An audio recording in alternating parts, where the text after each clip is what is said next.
நைட்டும் பகலும் பார்க்காம வருஷம் ஃபுல்லா டியூட்டிக்கு போயிருக்கேன்னா ஒரு பொங்கல் அதுமா ஃப்ரெண்ட்ஸோட வேட்டி கட்டின வெளியே போக கூடாதா? இல்லடா எனக்கு பொங்கல் உன் மாமன் பொண்ணுங்க ரெண்டும் வருதுங்க.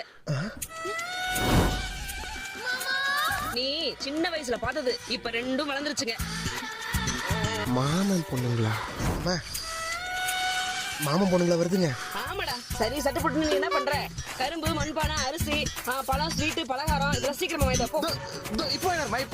இப்போ என்ன வரமா? அண்ணா 2 கரும்பு கொடுங்க. இங்க இருக்கிற எல்லா பழமும் 2 கிலோ கொடுங்க. ஏன்னா வீட்டுக்கு 2 பேர் வராங்க. அக்கா பானை எவ்வளோ? 500. என்னங்க மா, நீ சொன்ன எல்லாத்தையும் வாங்கிட்டு வந்துட்டேன். வாங்கிட்டு வந்துட்டியா? இந்தா. பரவாயில்லையே, எல்லாம் எக்ஸ்ட்ரா வாங்கிட்டு வந்திருக்க. அம்மா, ஒரு தாய் என்ன கேட்டாலும் அவங்க கேட்டதை விட எக்ஸ்ட்ராவா பண்றோம்தாம்மா நல்ல புள்ள. நீ கவலையே படாத, இன்னைக்கு ஃபுல்லா வீட்டுல தான் இருப்பேன். சரிடா சரிடா.